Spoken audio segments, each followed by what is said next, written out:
Breaking. This person came to visit Tory Lanez in prison, and there is a case update. Now let's get to it.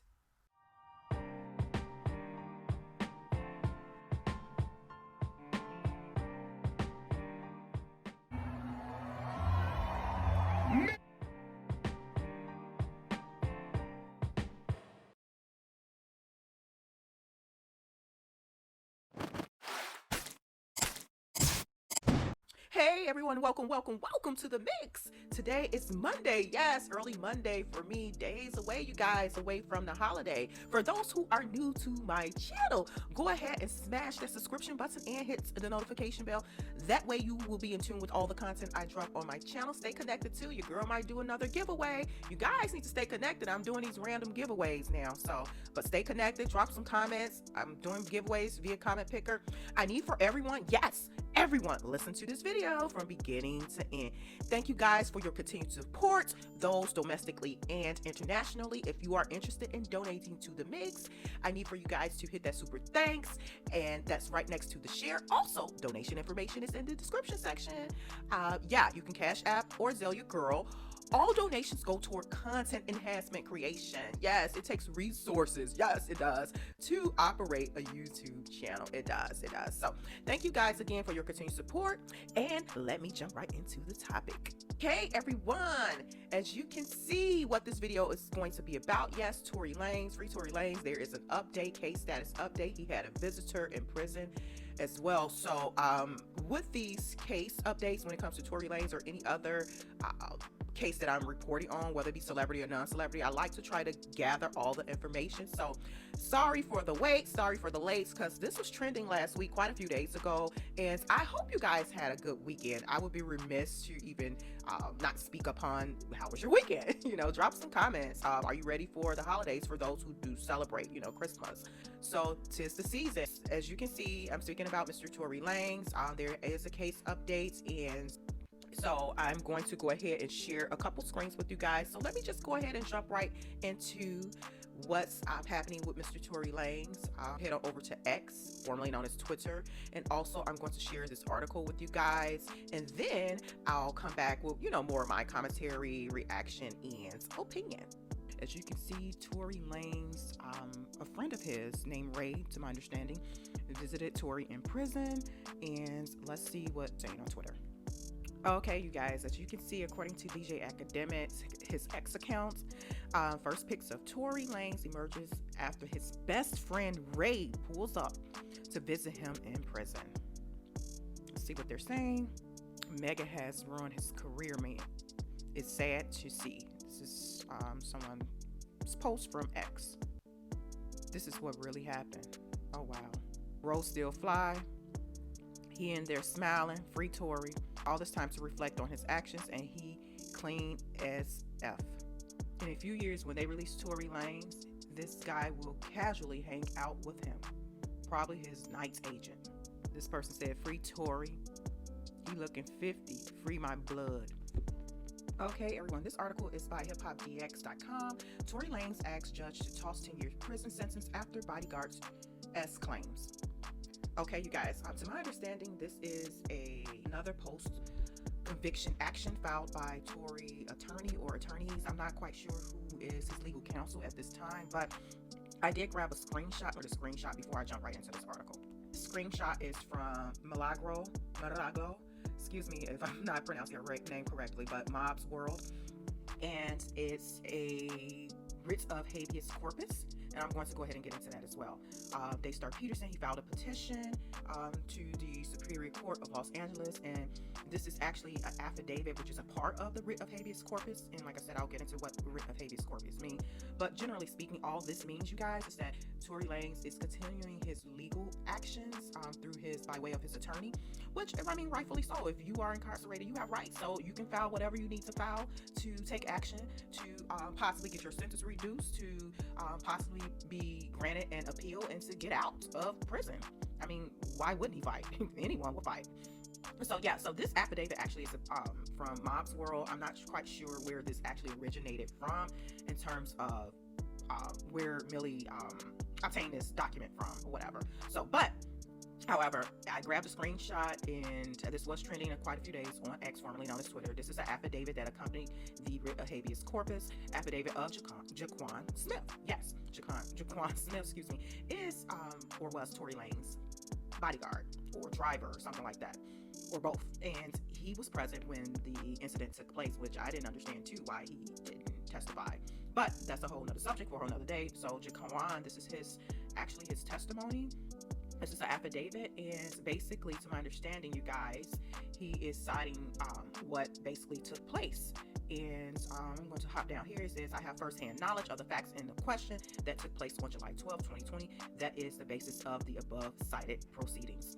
I was the driver and bodyguard, of Mr. Daystar Peterson, who is better known as Tory Lanez. In July of 2020, Mr. Peterson has been known to me for 7 years at the time of the incident. I had worked for Mr. Peterson for 3 years.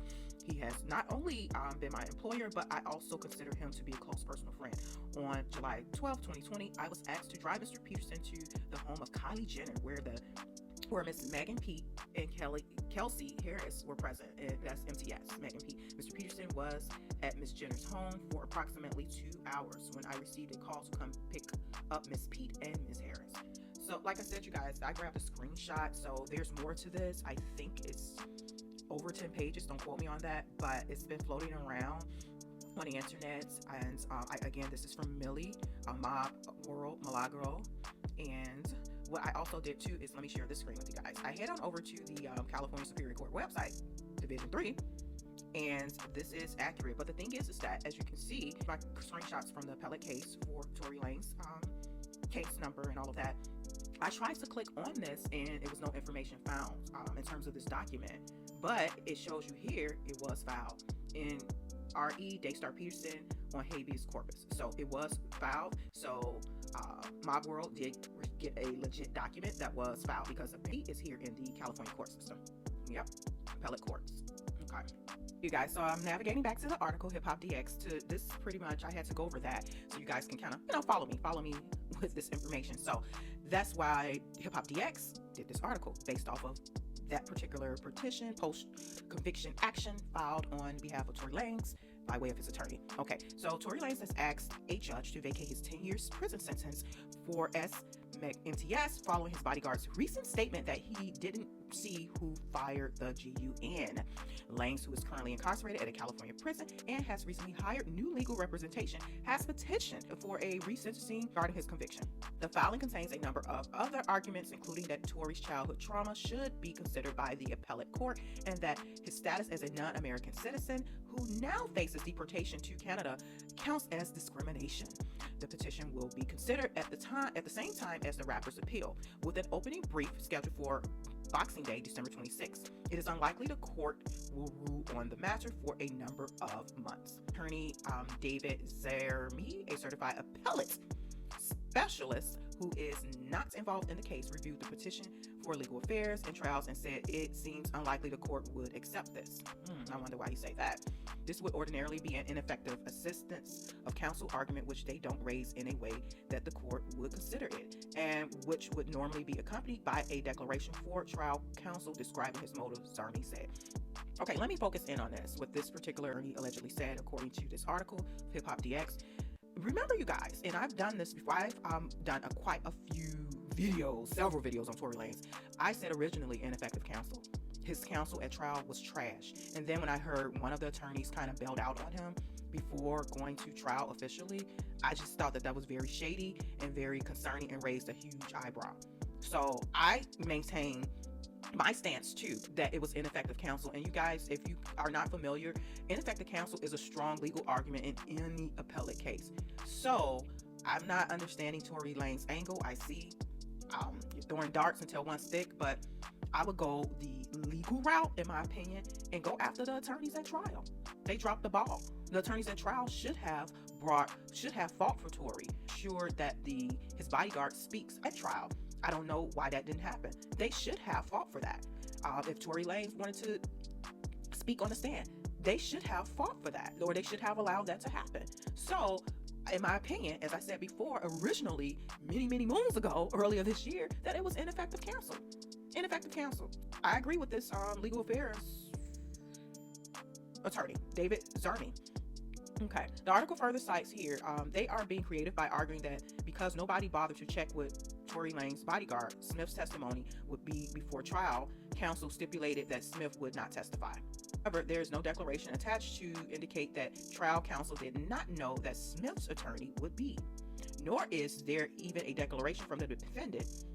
It seems unlikely the court would accept this. Basically, what they are saying is that, I guess, if I'm reading this correctly, that Jaquan Smith, it wasn't guaranteed that he was going to testify, that this was pulled at the last minute.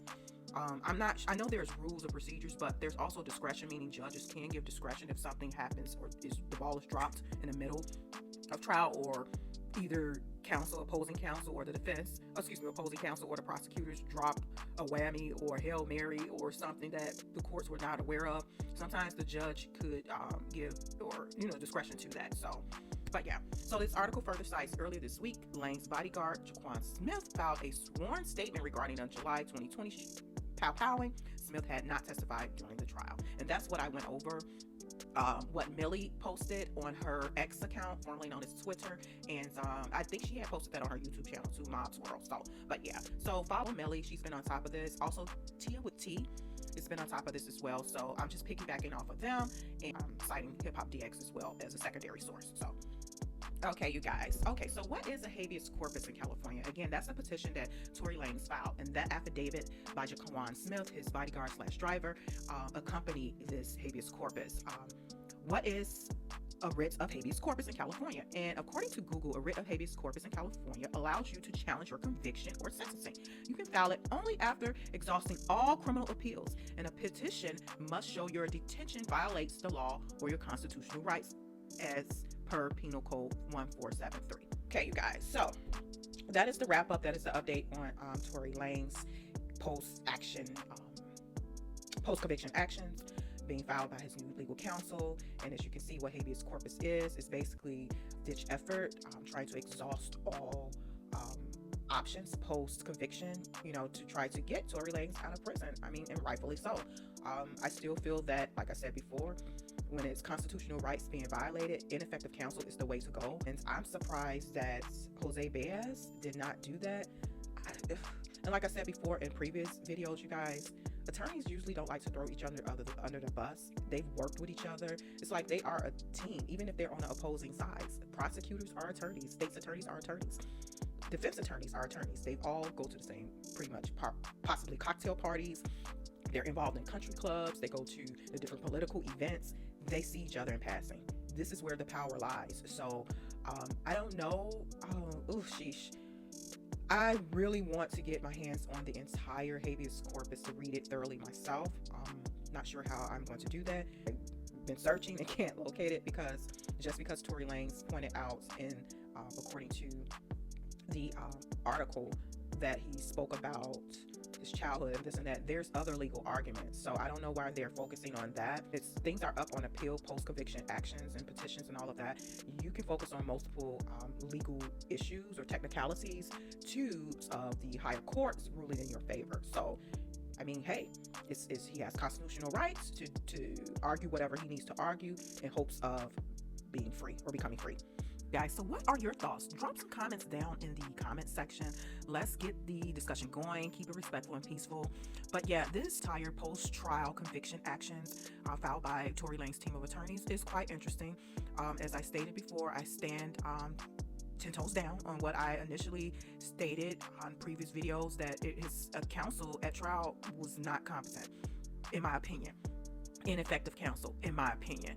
And it's very interesting that Jose Baez, which I do not believe he is handling post-trial convictions now for Tory Lanez. I think there's a new attorney or legal person handling this on Tory Lanez's behalf. But I was just shocked that his attorney, when he filed, his previous attorney, Jose Baez, when he filed some post-trial actions, and Matthew Bahama, that they didn't include ineffective counsel. And I believe Judge Hereford pointed that out. So, and again, that's in a previous video, but yeah, it's ineffective counsel in this instance, in my opinion, is a good way to go in terms of legal argument to possibly get a favorable outcome from the appeals court. But as you can see, according to the article, it looks like, I think December 26th, that's when the brief will be filed, meaning the official appeals brief. So right now we have the petition, which is the habeas corpus, and then we have the affidavit from Jaquan Smith, and then the appeals brief should be filed, like I said, after Christmas.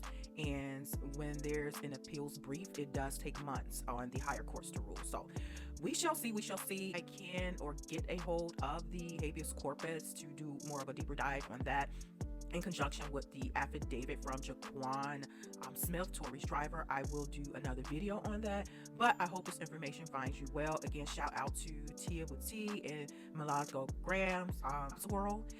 You can find Mob's World, I believe, on YouTube and X, formerly known as Twitter. So thank you guys for tuning in to the mix. If you're interested in donating, head on over to the description section. Donation information is there. And I thank you guys for your continued support, and I will talk to you guys soon. Bye.